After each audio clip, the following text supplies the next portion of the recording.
式。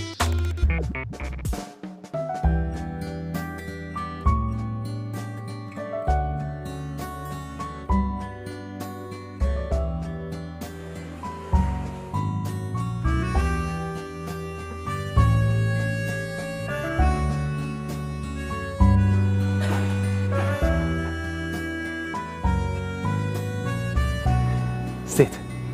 Sit. I know it's fake.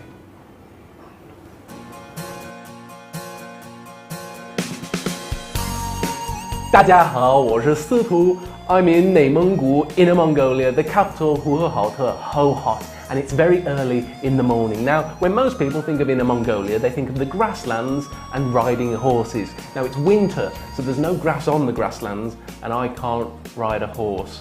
But there is one thing I can do, and that's eat.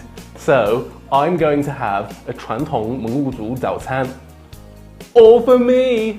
So as you can see, the traditional Mengzu Zaotan is very plentiful. There's lots of different dishes, there's lots of dairy, there's lots of meat or mah, which is Mengyu for meat. Here in the middle we have guocha, which is kind of like a milk tea, but it's also a little bit like fondue, and you put a lot of different things in it. So what goes in it? Well, we've got chao mi, which is millet, we've got nailao, which is cheese, nai pi, which is like the top layer of milk, we've got bayo, which is a kind of cream, and some dried meat. What else have we got on the table? Here we've got chao mi ban jiaokou, which is milk, and chao mi, which is millet. Here we've got two different types of guotiao, which is flour. Here we have suan nai biang, which is a yogurt pancake. Over here we've got tian nai lao xiaobiang, which is like a sweet cheese pancake, kind of. Here, huangyou hongtang xiaobiang, which is butter and red sugar pancake, again, kind of. And here, probably the most famous dish in Inner Mongolia, shouba rou, or mah, meat. Excellent. Here, tuorou xiaobiang, camel meat xiaobiang. Here we have yangda sui, which is a kind of soup with innards. Right. So, I've already said enough. I'm salivating. It's time to tuck in. So I'm going to start off with the guocha. Probably the most common drink here in Inner Mongolia. Kind of like a milk tea. It's kind of salty, so I've heard. So, let's check it out. It is salty. I've actually drunk this kind of milk tea before in Qinghai, and that was incredibly salty. This isn't as salty as that. I do like the addition of all the extra elements in the guocha. This is the nai, the skin of the milk. Also, slightly salty, but with an element of sweetness. Ooh. It's a bit different from British tea. I wouldn't put British tea in a flask and take it to work with me. I would take this to work with me though. If I get a hankering for something salty, I'll just down this.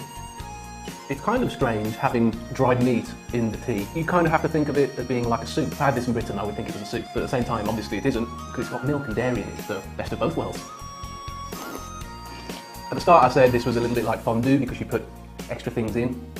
To be honest, it's not really like fondue because it's much thinner than tea. It's more like water, look. Whereas fondue is very thick. So it really is more like a tea. It is a tea. It's guocha.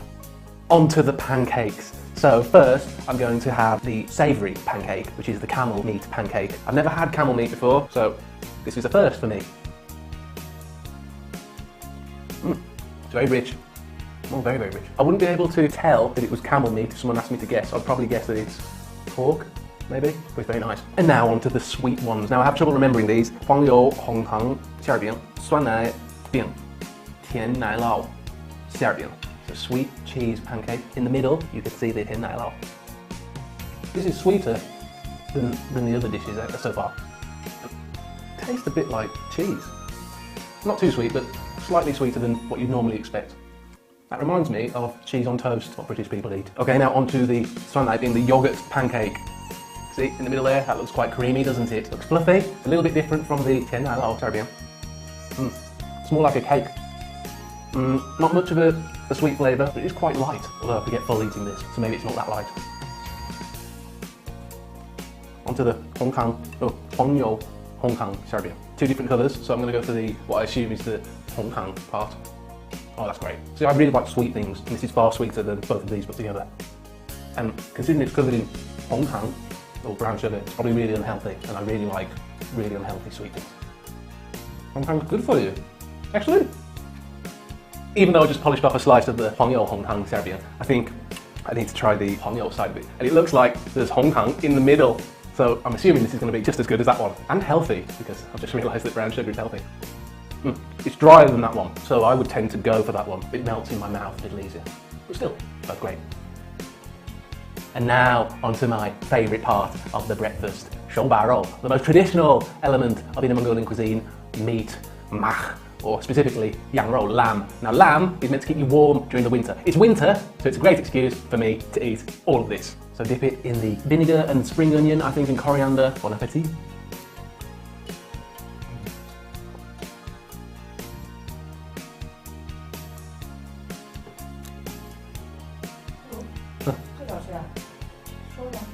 Oh yeah. Anyway, so this shobaro is great. You'd really like it. It's not too tough. It's not too soft. There is quite a lot of fat on the meat, which I really like, and that's good for keeping you warm in the winter. And that's a little bit of the reason why I look a little bit fatter than I did last year. But anyway, it's good for you. It's nutritious. It's full of protein.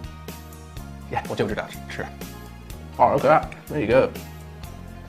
All off the bone. That's a sign of a good meat dish. Moving on to the yangza sui. Yangza is innards of a sheep. I've actually eaten yangza tang in Beijing. I wasn't the biggest fan, so let's see how traditional Mengzu yangza sui compares to Beijing's yangza tang. I'm not the biggest fan of stomach or changzi, intestine, but I do like blood. Let's give it a go. This is spicy. Whoa.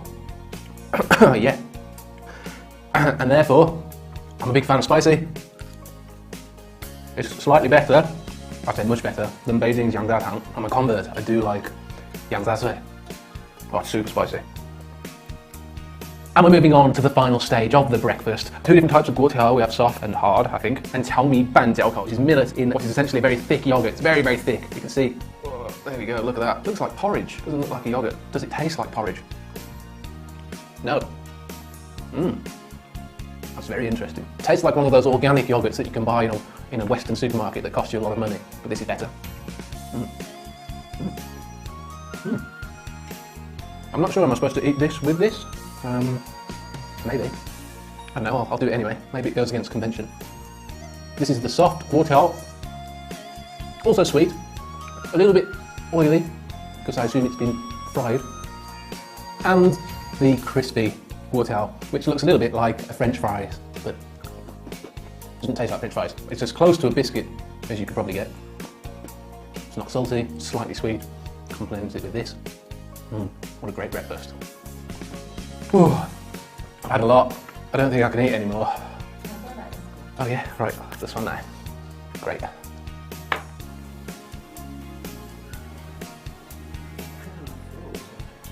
Oh, shema. Sorry.